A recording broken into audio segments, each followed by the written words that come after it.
my dear friends, and my brothers and sisters in Christ.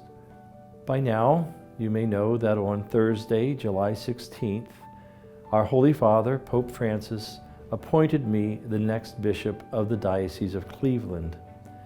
I wanted to take some time to speak directly to you, the faithful of the Diocese of Greensburg, because you have been my spiritual home for the last 5 years. You are probably as shocked as I was when I received the call from the Apostolic Nuncio a little over 2 weeks ago.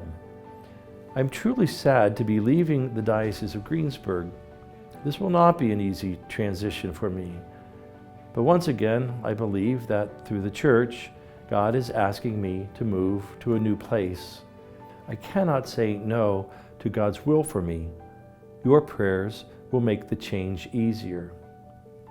Over these last 5 years, you helped me to learn how to be a bishop. You walked with me. You were always very kind to me. Thank you for that. We did so much good together with the help of God.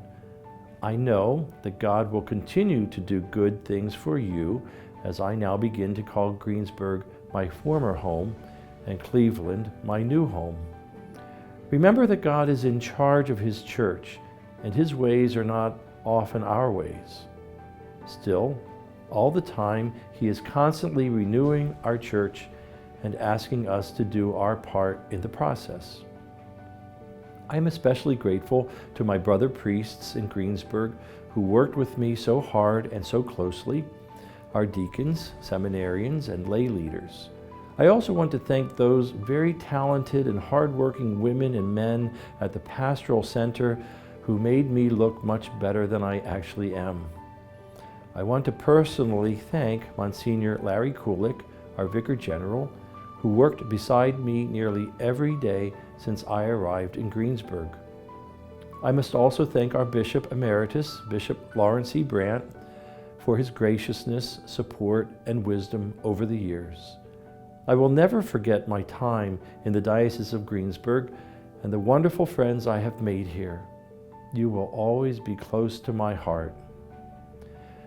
It was a little over 5 years ago that I received a phone call from the Apostolic Nuncio to the U.S., the Holy Father's representative. He told me that the Holy Father, Pope Francis, was asking me to become the Bishop of Greensburg. Now, to put this in context, at the time, I was the pastor of Holy Infant Parish, a relatively small parish just outside of Harrisburg. We had just broken ground for a new church. I mean, the footers had just been poured a few days earlier, and the Pope was asking me to leave without finishing the job. God had different plans than mine, and what could I say other than yes? Even still, I was bone-shaking nervous. I had only ever wanted to be a parish priest. I hope I still am just a simple parish priest at heart. So I was ordained and installed as the 5th Bishop of the Diocese of Greensburg 5 years ago this month. And I have been very happy here. In fact, I thought I would die here. I even have a gravesite in Greensburg.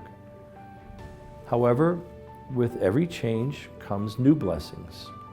I can't wait to see what blessings await all of you here in the Diocese of Greensburg. I will pray that the Lord give you a bishop who has the heart of a shepherd. I will remain the Bishop of Greensburg until I am officially installed as the Bishop of Cleveland on Monday, September 14th. Because of the COVID-19 restrictions, the events that would normally surround my farewell will be limited, as will my reception into the Diocese of Cleveland.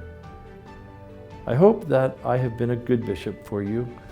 I apologize for any mistakes that were made, but when all is said and done, my time among you has been a time of grace, a time of growing closer to the Lord, and a time of joy, despite the challenges of our time. You have all been a remarkable blessing to me. May we continue to hold each other in prayer. God bless you and those you love.